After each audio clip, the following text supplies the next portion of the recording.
สวัสดีค่ะยินดีต้อนรับสู่ Talk t a s y เล่าซีรีส์วันนี้เรามาถึงตอนสุดท้ายของเคียวคิโดโจจินิไอซาดะตาระแล้วเพื่อไม่ให้เสียเวลาไปติดตามเรื่องราวเข้มข้นในตอนอวสานนี้กันเลยระหว่างทางที่เรนกำลังจะไปพบผู้เป็นพ่อความทรงจำในอดีตก็ย้อนกลับมาในหัวเขาหวนคิดถึงเรื่องราวที่เคยเล่าให้มาโกโตะฟังว่าแท้จริงแล้วเขาเติบโตขึ้นมาโดยไม่เคยรู้อะไรเลยเกี่ยวกับครอบครัวของตัวเองทุกสิ่งทุกอย่างเต็มไปด้วยความว่างเปล่าเมื่อเริ่มโตขึ้นเขาเพิ่งได้สัมผัสและรับรู้เรื่องราวบางอย่างแต่ก็ช้าเกินไปเพราะครอบครัวได้พังทลายลงไปแล้วเหลือไว้เพียงความโดดเดี่ยวเขาทำได้เพียงแค่ใช้ชีวิตไปวันต่อวันเพื่อให้ผ่านพ้นไปให้ได้เท่านั้นสำหรับเขานั่นคือโลกที่ปกติที่ต้องอยู่ให้ชินและในช่วงเวลาที่มืดมนที่สุดคนที่ยื่นมือเข้ามาช่วยเหลือเขาคือพ่อบุญธรรมเรนจึงอยากมีชีวิตที่เดินตามรอยพ่อบ้างเพื่อทดแทนบุญคุณและเพื่อให้ตนเองยังคงมีเหตุผลที่จะก้าวต่อไปข้างหน้าเพราะเขาไม่อยากเป็นเพียงแค่คนธรรมดาที่ปล่อยให้วันหนึ่งผ่านไปอย่างไร้ความหมายไม่อยากใช้ชีวิตเพียงเพื่อรอให้พรุ่งนี้มาถึงเขาอยากมีใครสักคนที่อยู่เคียงข้างอยากกลับไปมีบ้านที่ไม่เต็มไปด้วยความเงียบเหงาแต่มีความอบอุ่นคอยโอบรับอยู่เสมอและเหนือสิ่งอื่นใดเขาไม่อยากย้อนกลับไปสู่โลกใบเดิมที่เต็มไปด้วยความโดดเดี่ยวอีกแล้วไม่นานนักเรนเดินก้าวออกมาจากบ้านของผู้เป็นพ่อก็พบว่ามีคนหนึ่งยืนรออยู่ตรงหน้าประตูแล้วนั่นคือโทระในตอนนั้นเองมาโกโตะกำลังชั่งใจและต่อสู้กับความรู้สึกของตัวเองว่าจะตัดสินใจอย่างไรกับความสัมพันธ์ที่กำลังจะเปลี่ยนชีวิตของพวกเขาไปตลอดกาลโทระก้าวขึ้นมานั่งในรถของเรนบรรยากาศภายในเงียบกริบจนสัมผัสได้ถึงแรงกดดันเรนเหลือบตามองเขาพูดตรงๆว่าการที่ตำรวจมานั่งอยู่บนรถของยากุซ่าแบบนี้มันจะไม่เป็นปัญหาหรอแต่โทระกลับไม่สนใจสิ่งนั้นเขาถามตรงๆว่าเรนคิดจะออกจากแก๊งใช่ไหมคำถามนี้ทำให้เรนชะงักหันไปสบตาแต่ก็ยังไม่พูดอะไรโทระมองนิ่งๆแล้วพูดต่อว่าในฐานะตำรวจปราบปรามอาชญากรเขาไม่มีทางปล่อยให้เรื่องนี้ผ่านไปง่ายๆแน่นอนก่อนจะเสริมด้วยคำพูดที่กดดันยิ่งกว่าเดิมว่าสองคนนั้นถูกจับในข้อหาพยายามฆ่าแล้วส่วนเรื่องต่อจากนี้เรนคงเดาได้เองว่าพวกเขาจะต้องเจอกับอะไรเรนถามโทระด้วยน้ำเสียงจริงจังว่าสาเหตุที่ทำทั้งหมดนี้เป็นเพราะมาโกโตะใช่ไหมโทระหันมาสบตาเขาแต่กลับไม่ตอบอะไรออกมาเพียงแค่เงียบงันก่อนจะเตือนว่าแก๊งในพื้นที่ยังคงโกรธแค้นกับคดีที่ผ่านมาและอาจคิดจะทำร้ายเขาได้ทุกเมื่อจากนั้นโทระพูดต่ออย่างหนักแน่นเขาอยากให้เรนสัญญาว่าจะไม่ปล่อยให้เหตุการณ์เลวร้ายแบบนั้นเกิดขึ้นกับมาโกโตะเป็นครั้งที่2แต่เรนกลับสายหน้าก่อนตอบอย่างตรงไปตรงมาว่าเขาให้สัญญาแบบนั้นไม่ได้เพราะไม่ว่าอะไรจะเกิดขึ้นเขาก็จะต้องปกป้องมาโกโตะแน่นอนและต่อให้ต้องสูญเสียสิ่งสำคัญแค่ไหนเขาก็พร้อมจะยอมแม้สุดท้ายมาโกโตะจะไม่เลือกอยู่เคียงข้างเขาก็ตามมาโกโตะนั่งทบทวนเรื่องราวทั้งหมดอยู่ในใจอย่างเงียบๆจนกระทั่งเสียงกริ่งหน้าบ้านดังขึ้นเธอลุกไปเปิดประตูและพบว่าฮารุกะยืนอยู่ระหว่างที่ทั้งคู่เริ่มพูดคุยเขาถามเธอด้วยน้ำเสียงอ่อนโยนว่าต่อจากนี้เธอจะเป็นคนตัดสินใจเองใช่ไหมมาโกโตะเพียงพยักหน้าอย่างเงียบๆไม่ได้พูดอะไรแต่สายตาของเธอกลับสื่อถึงความรู้สึกทั้งหมดเขามองเธอด้วยความอบอุ่นก่อนจะต่ออย่างใจเย็นว่าเขาก็คิดว่าน่าจะเป็นแบบนั้นมาโกโตะเงยหน้ามองเขาก่อนจะพูดออกไปเบาๆว่าเรนเป็นห่วงและแคร์เธอจริงๆมาโกโตะรู้สึกผิดที่ไม่เคยคำพูดออกไปทั้งที่เรนเล่าเรื่องราวทั้งหมดให้เธอฟังแล้วแท้ๆเธอเองก็ไม่รู้ว่าจะพูดอะไรดีและคิดว่าคงทำให้เขากลัวมากเหมือนกันในใจมาโกโตะยังคิดอีกว่า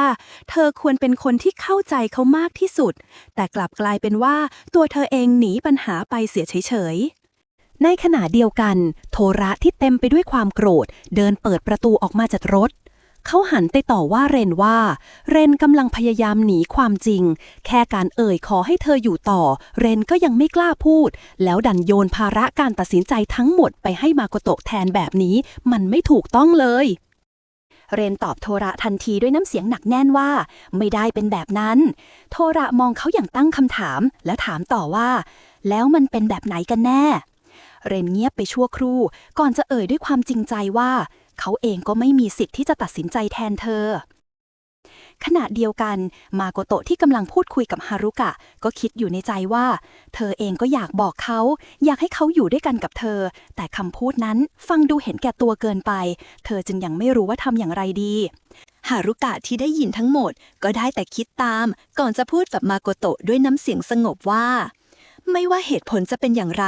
การที่เรนเลือกเดินเส้นทางยากุซ่านั้นก็เป็นการตัดสินใจของเขาเองและเป็นความรับผิดชอบที่เขาต้องแบกรับเธอไม่อยากให้มาโกโตะต้องมาแบกรับมันแทนเขาบางทีเรนเองก็คงคิดแบบนั้นเหมือนกันหลังจากนั้นฮารุกะชวนมาโกโตะออกไปคุยกันข้างนอกเพื่อให้เธอได้มีเวลาทบทวนใจตัวเองตัดมาที่โทระเขาหันไปพูดกับเรนอย่างตรงไปตรงมาว่าแท้จริงแล้วมาโกโตะแข็งแกร่งมากแม้เธออาจไม่รู้ตัวและเธอก็พร้อมจะให้เขาพึ่งพาพร้อมแบกรับภาระแทนเขาได้ก่อนที่โทระจะเดินเข้ามาประชิดตัวเรนเขาถามอย่างตรงไปตรงมาด้วยความกังวลและความจริงใจว่าถึงขนาดยอมตายแทนเธอได้แต่ทำไมถึงยอมปล่อยมือเธอไปแบบนี้เมื่อเรนกลับมาที่บ้านภายในเงียบสนิทและมาโกโตะไม่ได้อยู่ที่นี่เรนยืนนิ่งอยู่สักพักก่อนที่โทรศัพท์ของเขาจะดังขึ้นฮารุกะโทรเข้ามาเขารับสายก่อนจะรีบวิ่งออกไปข้างนอกทันทีและพบกับมาโกโตะที่กำลังยืนอยู่ตรงหน้าเธอหันมาถามเขาด้วยความสงสัยว่าทำไมถึงมาที่นี่ได้เรนตอบเพียงว่าฮารุกะเป็นคนบอกมาโกโตะถามต่อด้วยน้ำเสียงจริงจังว่าเขาเป็นรองหัวหน้าของแก๊งยากุซ่าจริงๆใช่ไหมเธอพูดต่ออย่างอึดอัดใจว่าเธอไม่รู้เรื่องอะไรเกี่ยวกับโลกของเขาเลยและยังไม่เข้าใจเรื่องทั้งหมดแต่รู้สึกว่าเรนต้องเป็นห่วงเธอมากเธอคิดกับตัวเองว่าตัวเองไม่ค่อยน่าเชื่อถือและมักสนใจแต่เรื่องของตัวเองเต็มที่แต่มีเขาที่คอยช่วยอยู่เคียงข้างเสมอเธอจึงอยากอยู่เคียงข้างเขาและพร้อมแบกรับทุกอย่างด้วยกันเรนนิ่งงันไปชั่วขณะหลังจากได้ฟังสิ่งที่มาโกโตะพูดออกมาเขาตอบด้วยน้ำเสียงสั่นเล็กน้อยว่าเขากลัวที่จะเสียสิ่งนั้นไปไม่เคยคิดเลยว่าตัวเองจะมีอะไรสำคัญขนาดนี้มาโกโตะที่ได้ยินอย่างนั้นเธอบอกเขาตรงไปตรงมาว่าความรู้สึกเหล่านั้นของเขาเรื่องราวในอดีตหรือความกังวลต่างๆขอให้เขาอย่าแบกรับมันเพียงลำพังเลยเรนได้ฟังดังนั้นรีบพุ่งเข้ามากอดเธอทันทีพร้อมกระซิบเบาๆว่าต่อจากนี้ไปเขาอยากให้เธออยู่ข้างๆเขาตลอดไปมาโกโตะยิ้มอ่อนก่อนจะกอดเขาแน่นทั้งคู่จ้องตากันอยู่นานสักพักแล้วมาโกโตะค่อยๆโน้มตัวเข้าไปจูบเขาเบาๆที่ริมฝีปากการสัมผัสนั้นเต็มไปด้วยความอบอุ่นความรักและความห่วงใยที่ซ่อนอยู่ทุกคำพูดทุกสายตาเช้าวันถัดมามาโกโตะตื่นขึ้นมาพร้อมกลิ่นหอมของอาหารที่ลอยมาแตะจมูกเธอเดินออกมาก็เห็นเรนกำลังยืนทำอาหารอยู่ในครัวอย่างตั้งใจเรนหันมาทักทายเธอด้วยรอยยิ้มเรียบง่ายมาโกโตะเองก็ยกยิ้มหวานตอบกลับก่อนจะเอ่ยถามว่าเขากำลังทำอะไรอยู่กันแน่เรนตอบอย่างตรงไปตรงมาว่าก็เพราะมาโกโตะยืนยันจะไปทำงานให้ได้เขาเลยทำข้าวกล่องไว้ให้เธอเมื่อได้ยินแบบนั้นมาโกโตะก็เผลอหลุดยิ้มกว้างออกมาก่อนจะเอ่ยปากชมเขาด้วยความจริงใจก่อนที่เรนจะหันมาพูดกับมาโกโตะด้วยน้ำเสียงมั่นใจว่าถ้าคนเราพยายามจริงๆไม่มีอะไรที่ทำไม่ได้คำพูดเรียบง่ายนั้นทำให้มาโกโตะยิ้มออกมาอย่างอบอุ่นแต่แล้วสายตาของเธอก็เผลอไปสะดุดเข้ากับบางอย่างที่อยู่ด้านหลังเขามาโกโตะรีบก้าวเข้าไปใกล้พร้อมเอ่ยถามว่าเขาซ่อนอะไรไว้หรือเปล่าเรนทำเป็นเฉยบอกว่าไม่มีอะไรก่อนจะบอกให้เธอไปนั่งที่โต๊ะแต่ท่าทางรีบร้อนเหมือนพยายามขวางเธอไว้เต็มที่นั่นกลับยิ่งทำให้มาโกโตะสงสัยมากกว่าเดิมเธอจึงใช้ไม้ตายโน้มตัวไปหอมแก้มเขาเบาๆจนเรนถึงกับยืนนิ่งไปชั่วขณะและในจังหวะนั้นเธอก็รีบหันไปหยิบจานด้านหลังของเขาขึ้นมาภาพที่มาโกโตะเห็นคือไส้กรอกที่ไหม้จนล้นจานเธอเห็นแล้วก็หัวเราะออกมาเบาๆเพราะเห็นถึงความพยายามของเขารอยยิ้มของเธออบอุ่นเสียจนบรรยากาศทั้งห้องครัวสดใสขึ้นทันทีเธอหันกลับมากอดเขาไว้แน่นพร้อมกระซิบขอบคุณเขาเบาๆเรนเอ่ยคำพูดที่หนักแน่นและชัดเจนเขาบอกว่าเขารักเธอ ประโยคนั้นทำให้มาโกโตะถึงกับชะงักไปดวงตาของเรนที่เต็มไปด้วยความจริงใจ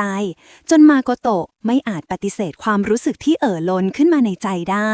เธอยิ้มกว้างให้เขาก่อนทั้งคู่ก็จูบกันอย่างอ่อนหวานที่บริษัทบรรยากาศเต็มไปด้วยความกดดันเรนกำลังตำหนิมัตสึโมโตะที่ปล่อยให้งานล่าช้าน้ำเสียงของเขาทำให้ทั้งห้องเงียบกริบราวกับเวลาถูกแช่แข็งมัตสึโมโตะรีบสัญญาว่าจะแก้ไขให้เสร็จโดยเร็วที่สุด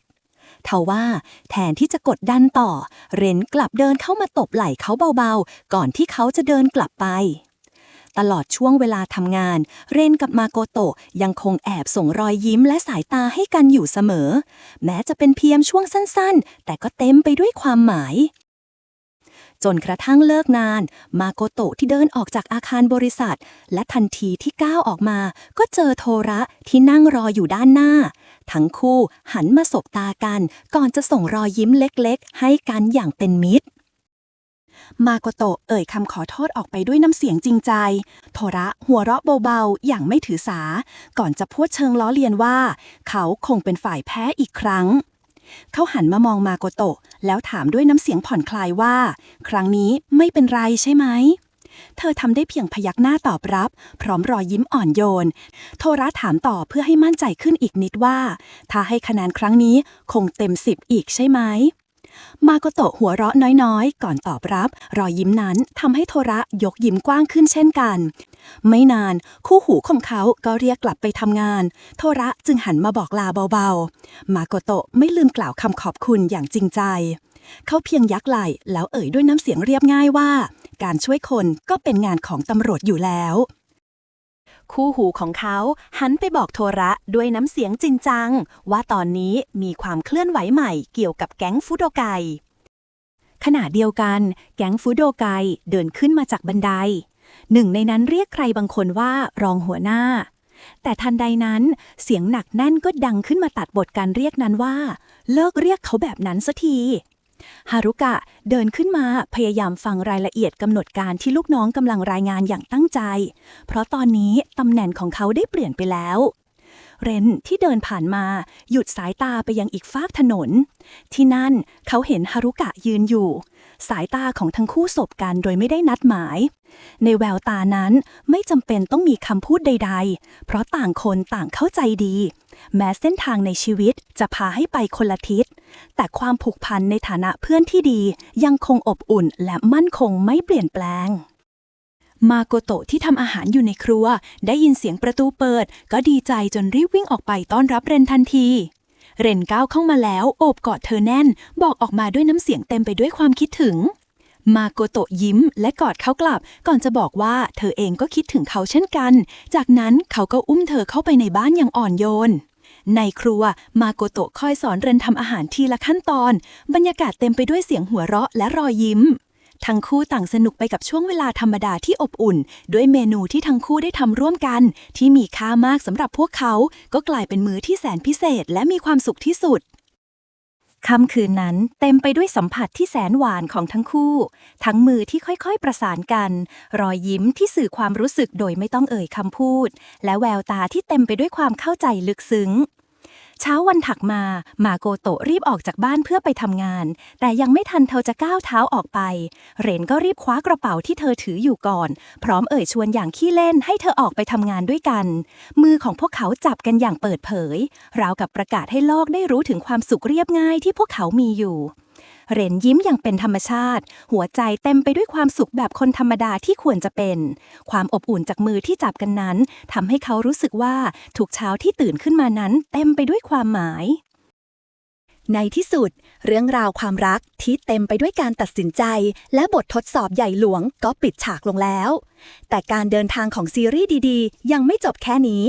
ถ้าเพื่อนๆชอบการเล่าซีรีส์จาก Talk Tassy อย่าลืมกดไลค์กดแชร์และกด Subscribe เพื่อไม่พลาดเรื่องราวใหม่ๆที่น่าติดตามนะคะ